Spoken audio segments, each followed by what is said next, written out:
They're great. My name, right in there, okay. How's this?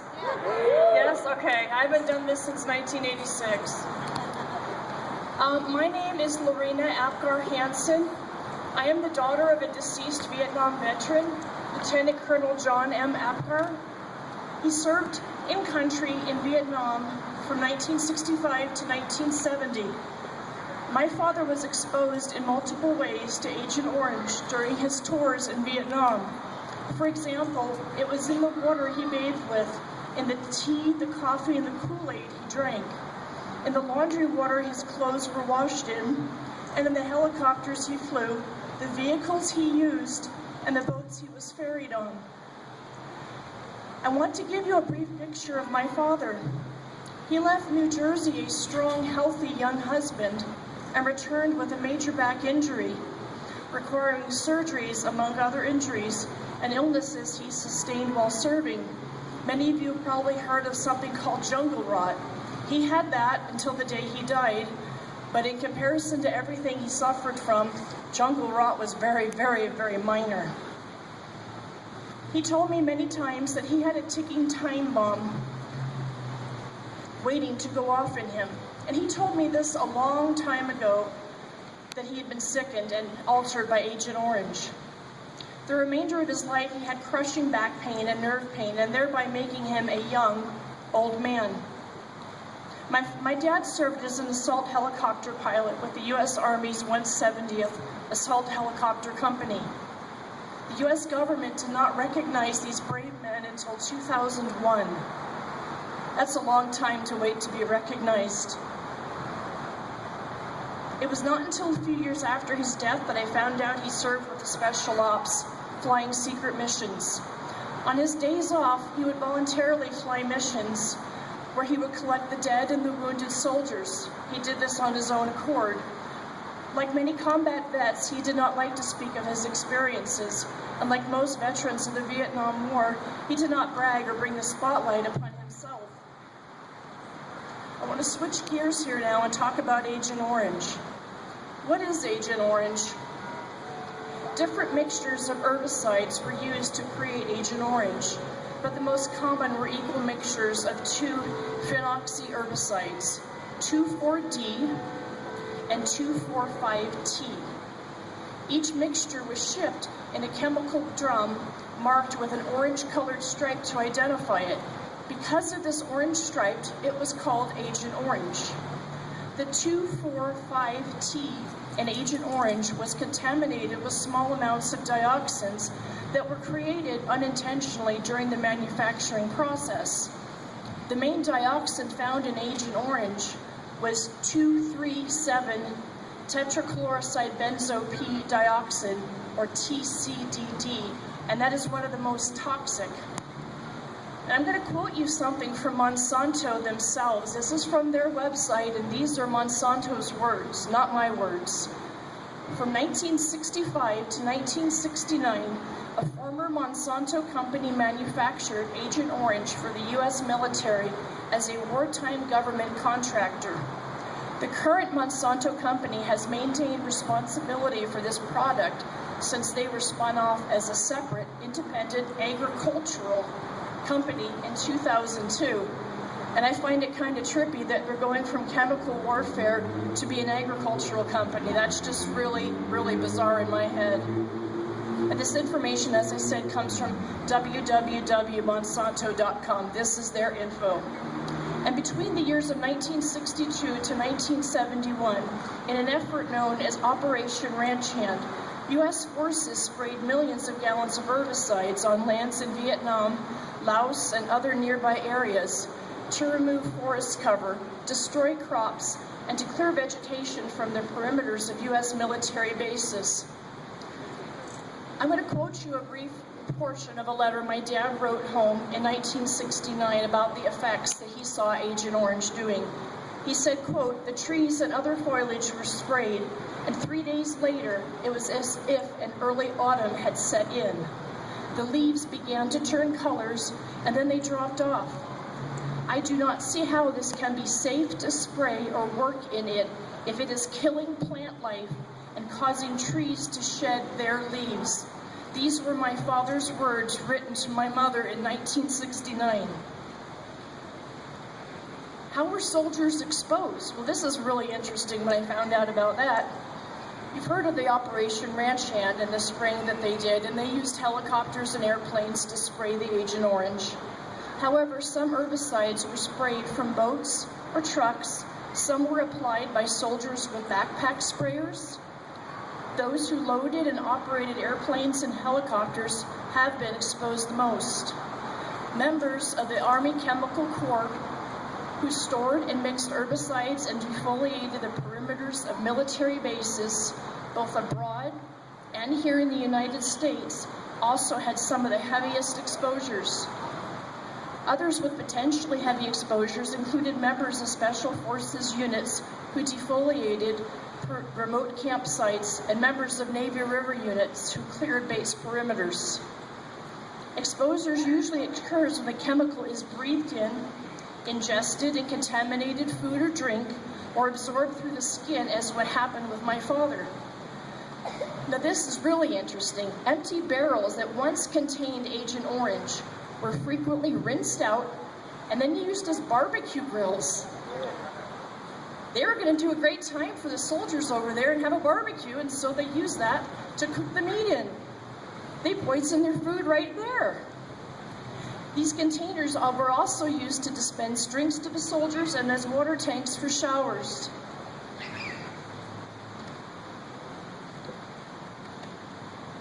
Okay, so why is this harmful, and why should I be concerned about it now in 2013? Because I'm speaking of the 1960s and 1970s. Well, folks, it affects us now in 2013 just as much as it did in the 1960s and 70s. A study in 1970 found that 2,4,5-T could cause birth defects in lab animals. Roundup, made by Monsanto, uses half of the chemical cocktail Agent Orange is used, 2,4-D. This is why you should be concerned in 2013. What did these chemicals do to the soldiers? During the 1970s, some veterans returning from the Vietnam War began to report skin rashes, cancer, psychological symptoms, birth defects in their children, and many other health problems.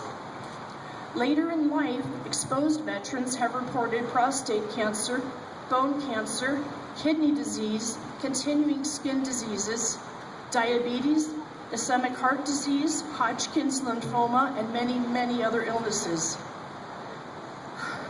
And this is where it gets personal to me, and forgive me if I choke up. In 2008, Agent Orange killed my father. Monsanto killed my father. Without the Lord, I could not have been able to make it through my father's illness and death. It was not an easy death.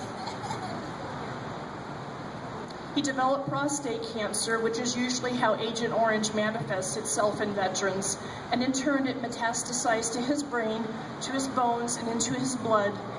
Honestly, even though I've been happily married for over 21 years and I have 5 lovely children, a part of me died 5 years ago when my father died.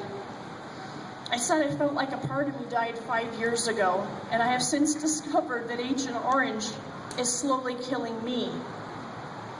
Now, due to mutations on the basic genetic building blocks of these soldiers, their children and their grandchildren are now affected by Agent Orange. The change that Agent Orange caused in these soldiers is now generational. It's intergenerational. I have always had weird health problems in my life. In fact, I was born dying. I had to be revived on the delivery room table because my lungs would not work. And I was hospitalized when I was less than 10 days old due to an unexplained fever that was raging in my body. And when I was 3, and this I do remember, I had to have a lumbar puncture because of an unexplained infection that appeared to be coming from my spinal fluid. It took my father, a nurse, 4 MPs to hold my tiny body down at Patterson Army Hospital so that my spine could be punctured to discover what was wrong with me. My whole life has been a medical struggle, and as I have aged, it has only gotten worse. I have had multiple miscarriages and very many difficult pregnancies. I have a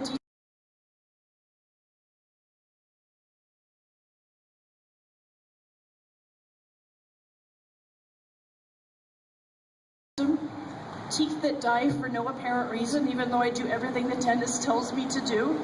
I have webbed toes, can't see them, they're covered. And the list goes on and on.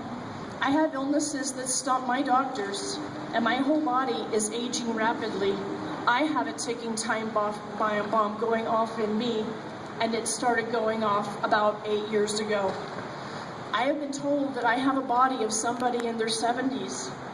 I just turned 46 years old. What does the government recognize?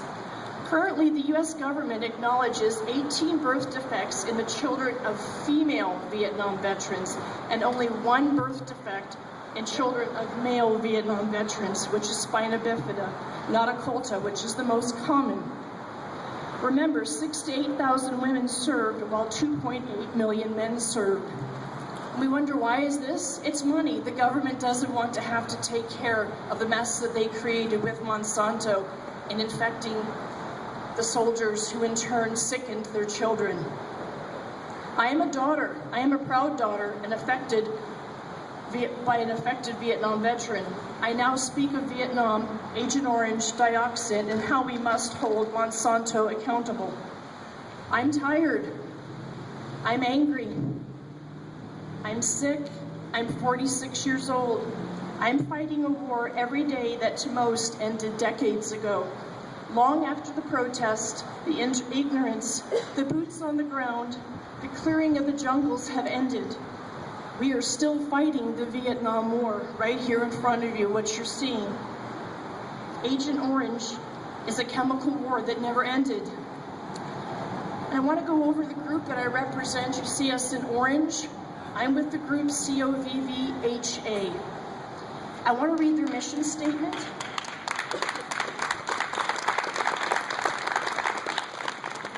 Quote, "We are committed to serving as a voice for the children of Vietnam veterans, including second and third generation victims of Agent Orange and dioxin exposures worldwide.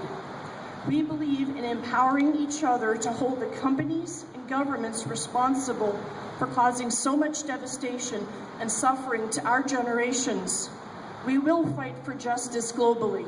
That is our mission statement. Why was COVVHA created? Well, simply put, it was to let other children of Vietnam veterans to know that they are not alone. And we have grown to a membership of over 1,100 people in less than 18 months.